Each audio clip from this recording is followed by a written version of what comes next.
Olá, bom dia, boa tarde, boa noite, boa madrugada. Esse é o direitoshumanos.com, um espaço de reflexão sobre os direitos humanos e de diálogo com os outros campos do saber e também com os outros campos sociais.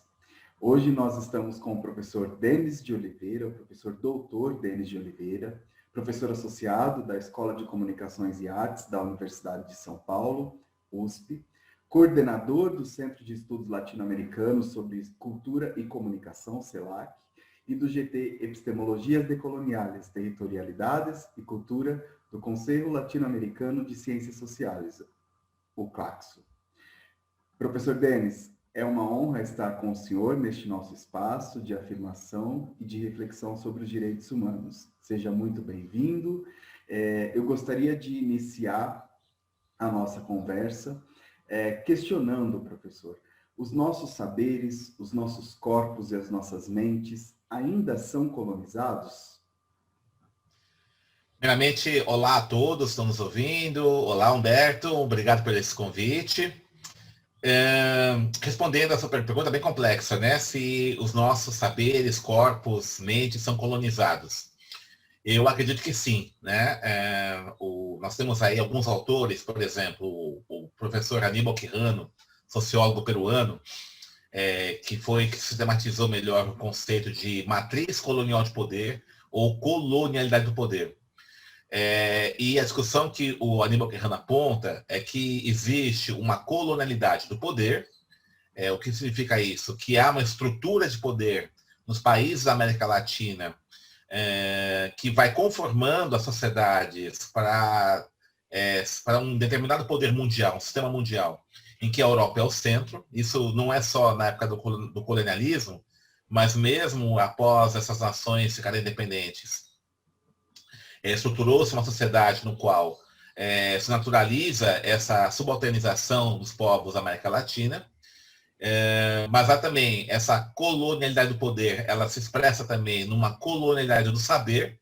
Os conhecimentos, as epistemes, as teorias, sustentam esse padrão de poder colonial e, em última instância, também a colonialidade do ser, né? Os sujeitos que são adequados a esta lógica social também têm as suas mentes colonizadas. O Frantz Fanon tem um livro dele que é clássico, que ele fala que é necessário nós descolonizarmos nossas mentes, né, no livro Os Condenados à Terra. Quando ele fala, né, houve a descolonização das nações, agora, entretanto, as mentes continuam colonizadas. E, em outras perspectivas, ele retoma isso no Pele Negra, Máscaras Brancas.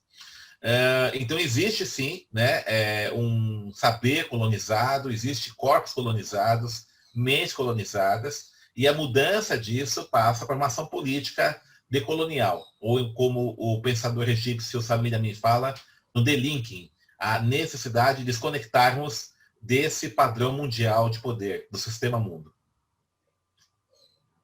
Excelente, professor. Muito didático ao abordar essa questão que tem sido bastante recorrente na academia e se difundido, né, para a gente pensar a nossa realidade. E acho que uma dúvida que surge quando se ouve falar em colonialidade geralmente a relação que se faz com o nosso período colonial, que foi sucedido pela Constituição, pela formação do capitalismo no Brasil, pela formação do capitalismo nos espaços colonizados, né? Falei do Brasil, mas enfim. Eu gostaria que o senhor dissesse para a gente como é que a gente consegue identificar essa compatibilidade, essa coexistência da colonialidade ainda mesmo numa sociabilidade capitalista. O capitalismo, ele é produto da colonialidade. Por exemplo, como é que vai se forjando o capitalismo? Fundamentalmente, a partir da acumulação primitiva de riquezas, obtidas em boa parte ao trabalho escravizado de africanos e de povos originários da América Latina. Essa riqueza acumulada, esses recursos acumulados, é que possibilitaram as revoluções capitalistas na Europa. Por exemplo, porque a Inglaterra, né, foi o grande centro do capitalismo e durante até a Segunda Guerra Mundial. Porque foi lá que surgiu a Revolução Industrial. Porque a Inglaterra era a nação que centralizava ou que gerenciava o tráfico de escravizados, de africanos escravizados, né, durante a colonização, e também intermediava as mercadorias produzidas com trabalho escravizado nas Américas, na Europa. Então, por conta dessa condição, que a Inglaterra pôde acumular recursos suficientes para sair na frente na Revolução Industrial.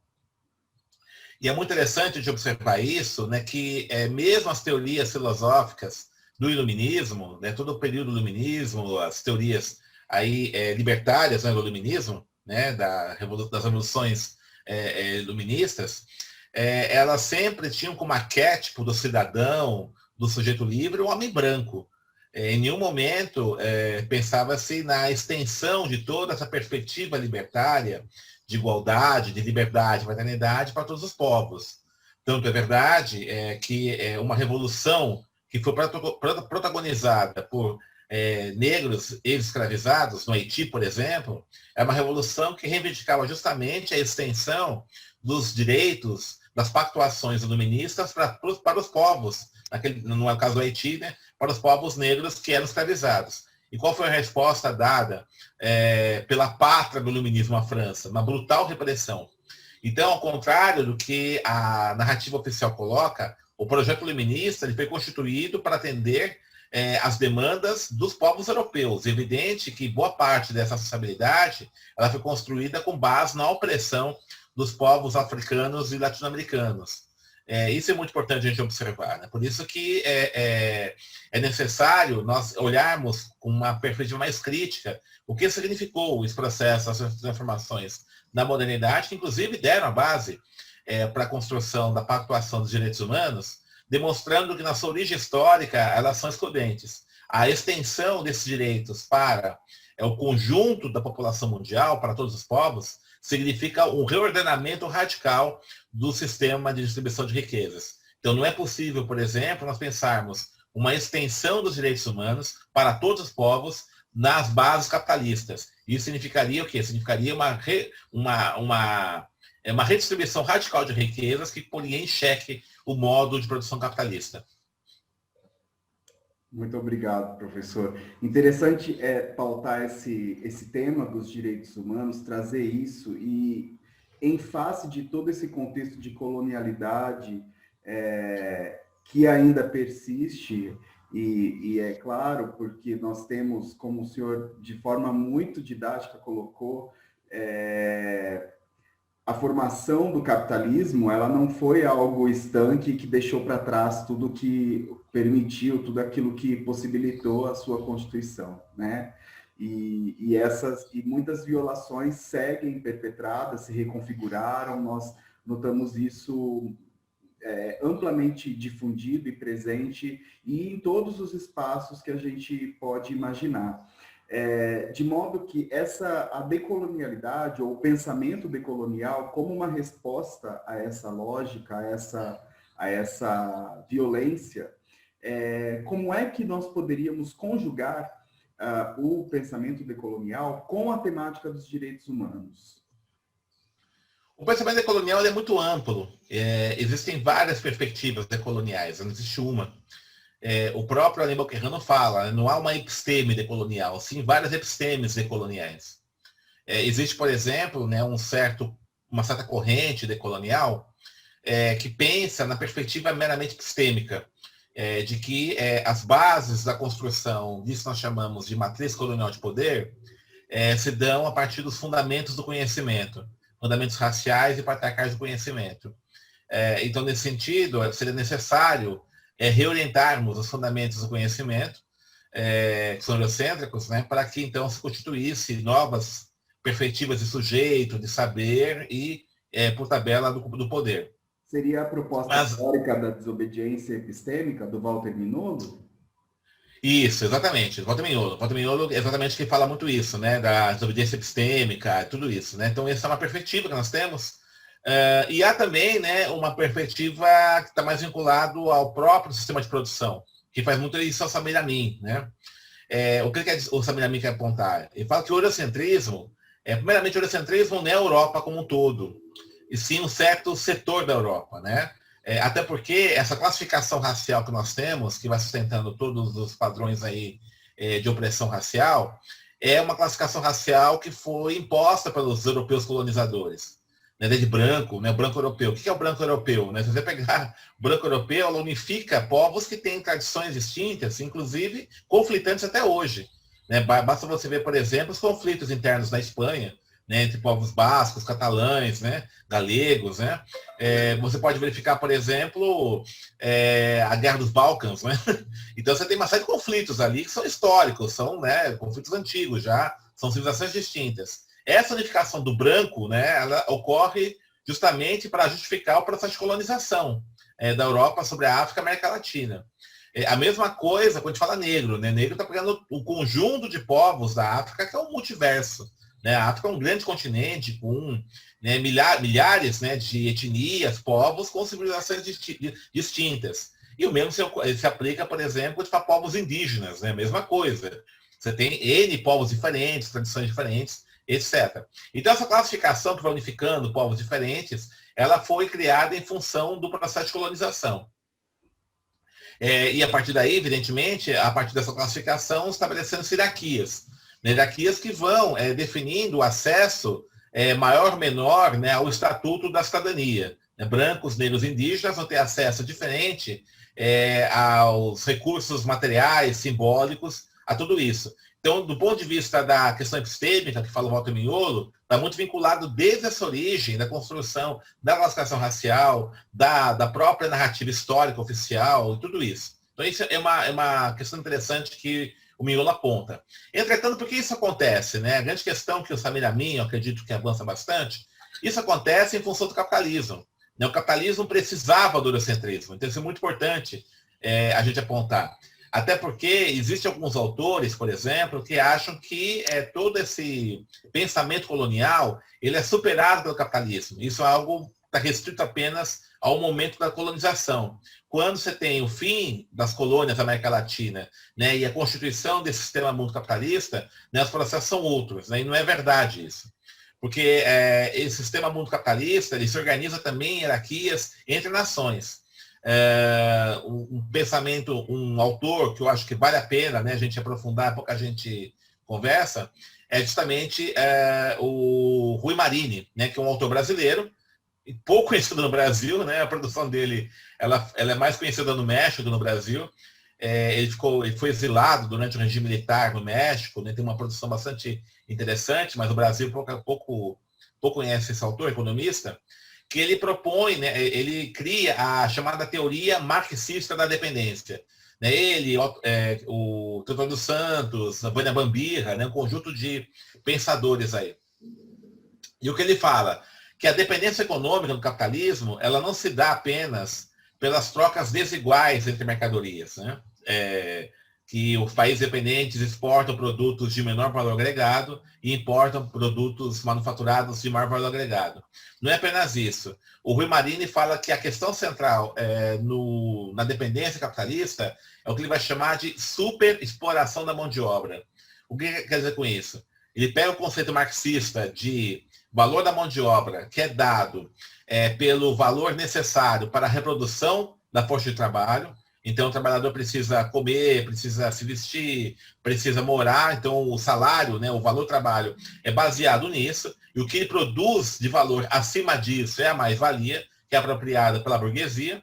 Mas ele vai dizer o seguinte, que em países dependentes, o que vai acontecer? A superexploração, ela se dá quando você paga valores inferiores ao mínimo necessário para esse trabalhador se reproduzir.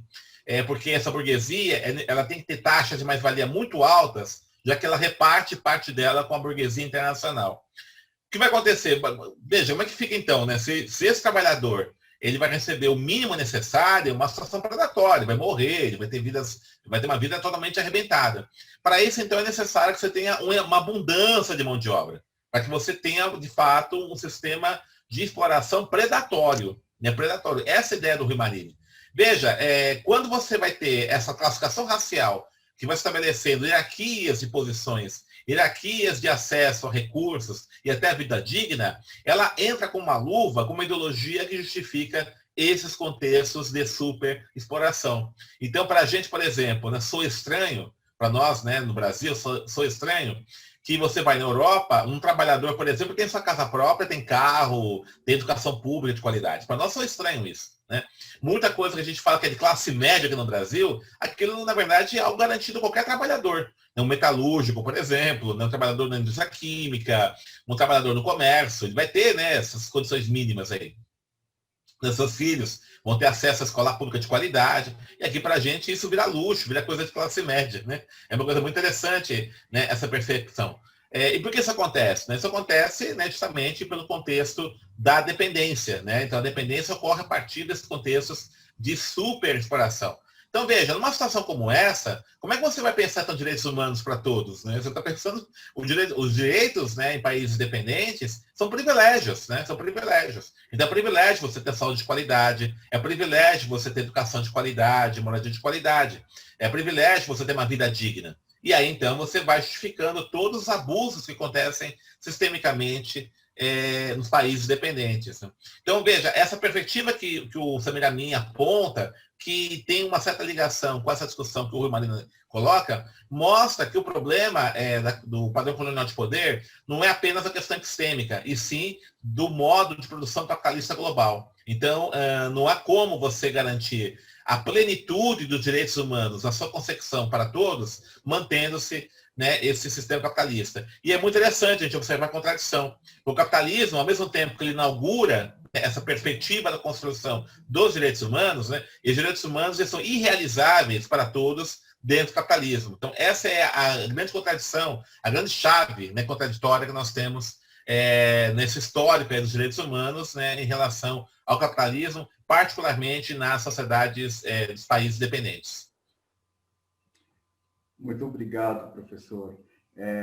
Essas reflexões são muito urgentes. Penso que nós estamos num momento que requer uma leitura aprofundada, uma leitura fundamentada para que a gente olhe para os direitos humanos e busque meios, busque instrumentos, formas de atuação que possam afirmá-los e ainda, com todos os seus limites, buscar amplificar que esses direitos possam ser garantidos, né? Mas sem aquela ilusão de que na atual sociabilidade que é possível, de fato, efetivá-los de maneira como se pretende ou como se afirma, mas que é irrealizável, né? Mas se pretende universal, mas acaba nunca se universalizando porque concebidos num padrão eurocêntrico, concebidos num padrão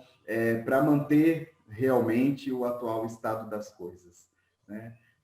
Eu agradeço a sua participação, professor Denis de Oliveira, professor associado da Escola de Comunicações e Artes da USP, coordenador do CELAC e também do GT Epistemologias Decoloniais, Territorialidades e Cultura do Claxo. Professor, muito obrigado e até a próxima. Eu agradeço, até a próxima e um bom curso para todos aí.